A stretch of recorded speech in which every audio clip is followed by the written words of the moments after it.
بسم اللہ الرحمن الرحیم الحمدللہ رب العالمین والعاقبۃ للمتقین والصلاة والسلام علی سید الانبیاء والمرسلین وعلی آلہ وصحبہ اجمعین رب یسر ولا تعسر وتمم بالخیر آمین یا رب العالمین۔ السلام علیکم ورحمۃ اللہ وبرکاتہ۔ میں آپ کو تجوید القرآن کورس میں خوش آمدید کہتی ہوں۔ ہم اظہار اور اخفا کے قواعد سیکھ چکے۔ آج ہم ادغام کا سیکھیں گے کہ ادغام کسے کہتے ہیں۔ سب سے پہلے تو ہم دیکھ لیتے ہیں کہ ادغام کسے کہتے ہیں۔ ہوا ضم الشیء الی الشیء، ایک شے کا دوسری شے میں ضم ہو جانا ادغام کہلاتا ہے۔ جس کی مثال میں یوں دوں گی کہ جیسے ہم آٹا گوندتے وقت آٹے میں پانی یا نمک شامل کرتے ہیں تو پھر اب اس کو پانی کو یا نمک کو آٹے سے جدا کرنا مشکل ہو جاتا ہے، بالکل اسی طریقے سے ادغام کا قاعدہ ہے۔ حروف ادغام 6 ہیں: یا، را، میم، لام، واو، نون۔ ان حروف کو اگر ہم لفظ کی صورت میں لکھیں تو یہ یرملون بنتا ہے، یعنی کہ جب ان حروف کو جمع کریں تو ان کے مجموعہ کو یرملون کہیں گے۔ حروف ادغام کا حکم یہ ہے کہ جہاں ان میں سے کوئی ایک حرف بھی آئے اور اگر اس کا ماقبل ساکن ہوا تو حرف ادغام کا ماقبل اپنے اندر مدغم ہو جائے گا، اس کو مدغم کریں گے۔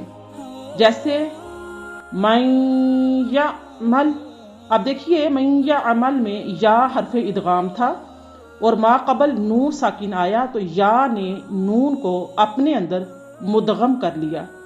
اب نون لکھا تو جائے گا مگر پڑھنے میں نہیں آئے گا۔ ادغام کے جو حروف ہیں وہ 6 ہیں، لیکن اس میں 4 حروف ایسے ہوتے ہیں جن میں ادغام بالغنہ کیا جاتا ہے اور 2 حروف ایسے ہوتے ہیں جن میں ادغام بلا غنہ ہوتا ہے۔ یعنی اس کے 2 جز ہیں، ان 6 حروف کے حروف ادغام کے 2 جز ہیں، ادغام بالغنہ اور ادغام بلا غنہ۔ جو بالغنہ والے حروف ہیں جن میں غنہ کیا جاتا ہے وہ 4 حروف ہیں: یا، میم، واو، نون۔ ان کے مجموعہ کو یمون کہا جاتا ہے، یمنو بھی بعض لوگ کہتے ہیں لیکن یمون بھی کہا جاتا ہے۔ اب ان کو پڑھنے کا طریقہ دیکھ لیجئے۔ من یعمل، میم، یا زبر من، یا عین زبر یا، میم لام زبر مل، من یعمل۔ اب یہ دیکھیے کہ نون یا حروف یرملون میں سے ہے، حروف ادغام میں سے ہے۔ اس کا ما قبل یعنی یا سے پہلے نون ساکن آیا ہے۔ اب نون ساکن کا جو ما قبل میم ہے، میم یا کے ساتھ پڑھی جا رہی ہے اور نون میں ادغام، نون جو ہے وہ یا میں مدغم ہو رہا ہے۔ اس کو ہم کہیں گے ادغام بالغنہ۔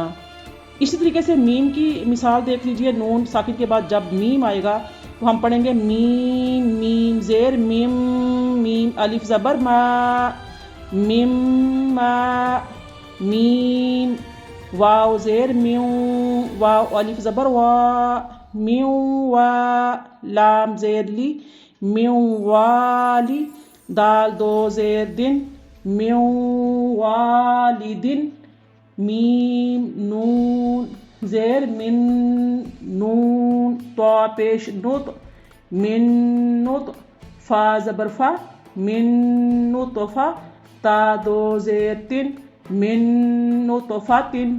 اسی طریقے سے یہ ادغام بالغنہ کے بعد وہ 2 حروف جن میں غنہ نہیں ہوتا یعنی کہ ادغام بلا غنہ کرتے ہیں، وہ حروف 2 ہیں، وہ ہے لام اور را۔ ان کے مجموعہ کو لر کہا جاتا ہے۔ آئیے اب ہم اس کی پریکٹس کر لیتے ہیں۔ جب بھی نون ساکن یا تنوین کے بعد حرف لام آئے گا یا را آئے گی تو وہاں پر غنہ نہیں کیا جائے گا، نون ساکن کو بالکل پڑھا ہی نہیں جائے گا۔ ہم پڑھیں گے یوں: من لدنک، ہجے کر لیجئے، میم لام زیر مل، لام زبر لا، ملہ، دال نون پیش دن، کاف زبر کا، من لدنک، میم را زیر مر را، با زبر رب، با زیر بی،